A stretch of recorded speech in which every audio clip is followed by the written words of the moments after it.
दोस्तों, आज की कहानी है बुआ सासू माँ आप हमारे घर में मालकिन मत बनो।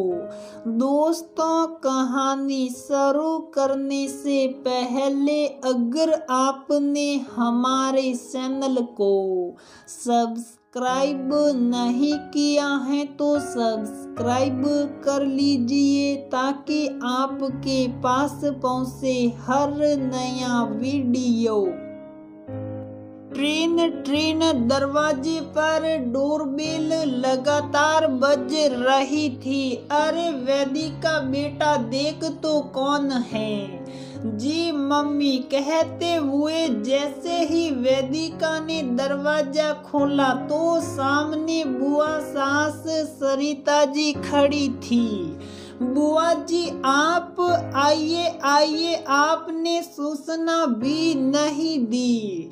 अरे बिना बताए आ गई तो क्या पहाड़ टूट पड़ा। अरे नहीं बुआ जी, मेरे कहने का ये मतलब नहीं था। कहते हुए वेदिका बुआ सास के पैर सुनने लगी। चल अब मेरा सामान ले आ रिक्शे से। वो रिक्शे वाला पूरा दिन यहीं खड़ा नहीं रहेगा। हाँ बुआ जी। अरे जीजी आप आइए बैठिए। वेदिका तू रुक, सामान मैं लाती हूँ कहकर सुनीता जी सामान लेने चली गई। पीछे से सरिता जी बड़बड़ाने लगी कि बहू को इतना सिर पर ना चढ़ाओ। अब क्या वो थोड़ा सा सामान भी ना उठा सकती। लीजिए बुआ जी पानी पीजिए। कहते हुए वेदिका ने बड़े प्यार से पानी का गिलास सरिता जी को पकड़ा दिया। अब झटपट चाय नाश्ता ले आ, बहुत भूख लगी है। हाँ बुआ जी बस लाई। सुनीता जी बैठकर अपनी ननद सरिता जी से बतियाने लगी। तभी वेदिका चाय नाश्ता ले आई। आदत से मजबूर सरिता जी ने जैसे ही चाय नाश्ता चखा लगी नुक्स निकालने। कुछ भी कहो सुनीता बहू दिखने मैं तो सुंदर है, पर हाथों में जरा भी स्वाद नहीं। अरे नहीं जीजी, हमें तो इसी के हाथ के खाने की आदत हो गई है। इतने सने और अपनेपन से जो सब बनाती है रहने दे। बहू के खिलाफ एक शब्द ना बोलेगी। भाभी कभी उसकी वकील बने फिरती है। सुनीता जी ने अब ननद को कोई जवाब देना उचित ना समझा, ये सोच कर कि कहीं बुरा ना मान जाए, और वेदिका को भी इशारों में ही सांत्वना दे दी। शाम को वेदिका ने बुआ जी की पसंद की छोले की सब्जी, चावल, रायता और रोटी बनाई। तब तक ससुर जी, प्रमोद जी और पति स्नेहिल भी आ गए। प्रमोद जी बहन को देख बड़े प्रसन्न हुए और स्नेहिल ने झुककर बुआ जी के पैर छुए। सरिता जी बोली, कितना दुबला पड़ गया है, लगता है तेरी घरवाली खाना नहीं देती। सुनकर स्नेहिल मुस्कुराते हुए बोला, अरे नहीं बुआ जी, आपने बहुत दिनों बाद देखा है, इसीलिए आपको दुबला लग रहा हूँ, वरना आपकी बहू तो ठूस कर खिलाती है। माहौल मस्ती भरा हो गया। वेदिका ने बड़े सन्ने से डाइनिंग टेबल पर खाना लगाते हुए सबको बुलाया। खाना देख प्रमोद जी बोले, अरे वाह बेटा, सब बुआ जी की पसंद का बनाया है। देखिए जीजी कितना ख्याल रखती हैं हमारी वेदिका, सबकी पसंद का। वेदिका मुस्कुराने लगी और सरिता जी बोली, तुम लोगों को तो बहाना चाहिए इसकी तारीफ करने का। खाना सकते ही सरिता जी बोली, कितना तीखा खाना है, इतनी भी समझ नहीं है बहू कि बुजुर्गों के खाने में कम मिर्च मसाला पड़ता है। बुआ जी आपको तो सोले तीखे पसंद हैं, चुप जवाब देती हैं। सुनकर वेदिका रोमांची हो गई। तभी सुनीता जी बोली, पर जीजी वेदिका सही तो कह रही हैं, आपको तो सोले तीखे और चटपटे ही पसंद हैं। तू रहने दे, बहू की पैरवी करने का बस बहाना चाहिए तुझे।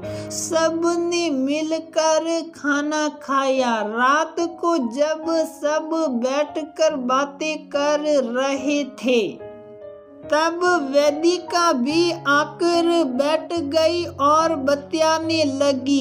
ये देख सरिता जी का मुंह बन गया। तभी वेदिका के सिर से पल्ला सरक गया। ये देख सरिता जी शुरू हो गई, ये देखो आजकल की लड़कियां घूंघट तो लेती नहीं, कम से कम सिर पर तो ढंग से रख पल्ले को। अरे हम कितना लंबा घूंघट लिया करते थे, मजाल की पल्लू जरा सरक जाए, सास की नजरें ही जान निकालने को काफी थी। यहाँ तो सास का कोई डर ही नहीं।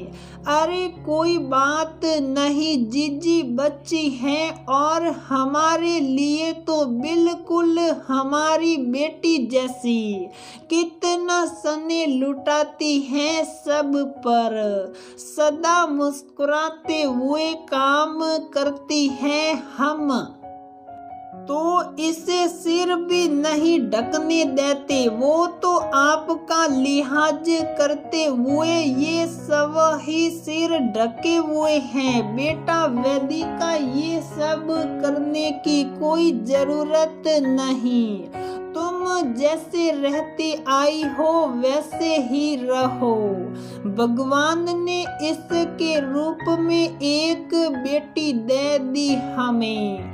कहते हुए प्रमोद जी ने वेदिका के सिर पर हाथ फेर दिया। सुन सोटे, बहू को इतना सिर सड़ाना अच्छी बात नहीं। बहू बहू ही रहेगी और बेटी बेटी।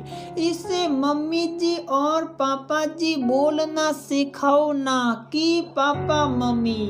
अभी इसे आए हुए 1.5 साल ही तो हुआ है, इसीलिए रंग नहीं दिखा रही, आगे खुद ही बदल जाएगी।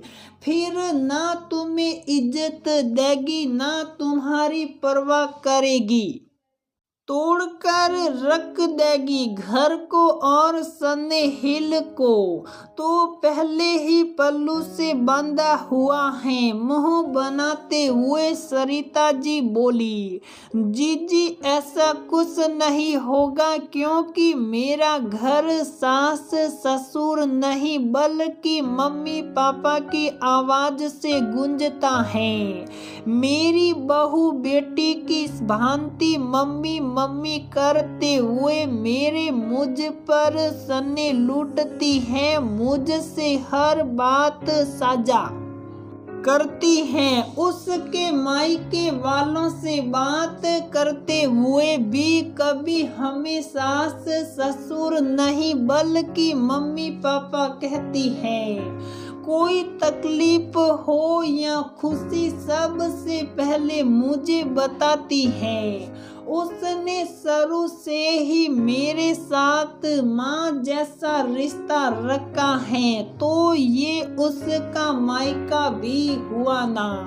फिर एक बेटी अपने मायके को कैसे तोड़ सकती हैं आप?